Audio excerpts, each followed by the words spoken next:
মাধ্যমে কোনো প্রতিষ্ঠানে যদি সভাপতি এবং কোনো প্যানেল অভিভাবক প্যানেল দেওয়া হয় তাহলে সমাজ এবং প্রতিষ্ঠান ধ্বংসের দিকে ঠেলে দেওয়া হয়।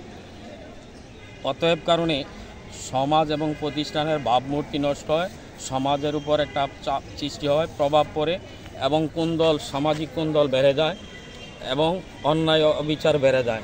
আমি যে এই পরিস্থিতিতে উপলব্ধি করেছি, দেখতে পারলাম আসলে সমাজ মানে সাম্য। যেহেতু 6 গ্রামে এই প্রতিষ্ঠানগুলো দাঁড়িয়েছে সারিবদ্ধভাবে, ছোট হরিপুর সরকারি প্রাথমিক বিদ্যালয়, 6 গ্রাম আলিম মাদ্রাসা, 6 গ্রাম উচ্চ বিদ্যালয়। সুতরাং মাননীয় সংসদ সদস্য বলেছেন যে আমার বুড়িচং বামনপাড়া 5 নির্বাচনী এলাকায় কোথাও নির্বাচনেতে দেব না, কারণ নির্বাচনের সংঘাত সৃষ্টি হয় এবং সমাজের ভাবমূর্তি, প্রতিষ্ঠানের ভাবমূর্তি নষ্ট হয়। সেই সুবাদে যোগ্যতার ভিত্তিতে প্রত্যেক গ্রামে 2 বছরের জন্য প্রতিটি প্রতিষ্ঠানের দায়িত্ব দেওয়া হবে 2 বছরের জন্য, এবং যারা সমাজে মুরব্বী এবং সচেতন আছেন, সমাজসেবক এবং রাজনীতির সাথে জড়িত, তারা যাতে উপদেষ্টা হিসাবে তাদেরকে পরামর্শ দেয়, নবীনদের মাধ্যমে যাতে এই সমাজ আগামী দিন গড়ে ওঠে, উনি এই আশ্বস্ত করেছেন। আমি নিজেও একজন, আমি 6 গ্রাম ধর্মনগর গ্রামে কোনো সময় সভাপতি হয় নাই, আমি নিজে সভাপতি প্রার্থিতা ঘোষণা করেছি ওই দিন সাধারণ সভায়। 2 নং বাক্সিম ইউনিয়ন চেয়ারম্যান জনাব আব্দুল করিম সাহেব ছিলেন এবং অন্যান্য নেতৃবৃন্দ এলাকার ছিলেন। তো আমি বলছি আমি নির্বাচনে যাব না, আলোচনার মাধ্যমে যদি এলাকায় আমি গ্রহণযোগ্য হই 2 বছরের জন্য প্রতিষ্ঠানের সেবক হিসাবে দায়িত্ব নিতে চাই। আরেকটি বিষয়, আমরা জানি আরও যে 2টা হেভিওয়েট প্রার্থী আছেন, একজন ডাক্তার আনোয়ার মামুন, ডাক্তার দেলোয়ার মামুন, আরেকজন আছেন মুস্তাফিজুর রহমান, দুজন হেভিওয়েট আমাদের মতে।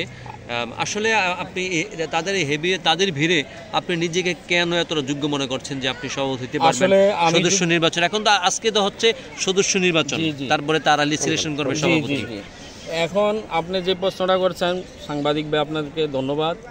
যে সদস্যরা অভিভাবক ছাত্র গার্ডিয়ানের মাধ্যমে নির্বাচিত হবেন, তারা সভাপতি বানাবেন সভাপতি এবং অন্যান্যরা মিল্লা বিদ্যুৎ শাহী বানাবেন। তো আপনার প্রশ্নের উত্তর হলো যে হেভিওয়েট বলতে আমি মনে করি আল্লাহ আশরাফুল মাকলুকাত মানুষকে সৃষ্টির শ্রেষ্ঠ বানাইছেন। প্রতিটি মানুষই তার অবস্থান থেকে তার দায়িত্ব পালন করতে গেছে, পরিবার থেকে, সমাজ এবং রাষ্ট্রের। এখানে যোগ্য এবং হেভিওয়েট বলতে আমি মনে করি কিছুই নয়, কারণ আজকে আব্দুল মতিন খসরু এমপি নাই, ইউনূস এমপি নাই, কারো না কারো মাধ্যমে আমাদের এই সংসদ চলবে 5 আসন। আজকে মুস্তফা স্যার নাই, সাবেক চেয়ারম্যান, আজকে আব্দুল হামিদ সাহেব নাই, বশিরউদ্দিন সাহেব নাই, এরপরে এই সমাজটা আল্লাহ কারো না কারো দিয়ে চালাবে।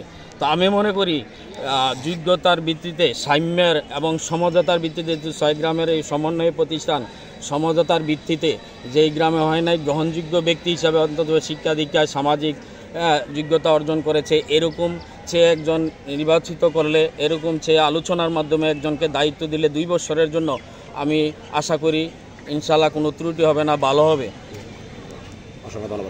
আসসালামু আলাইকুম রহমতুল্লাহ। ধন্যবাদ আপনাদেরকে।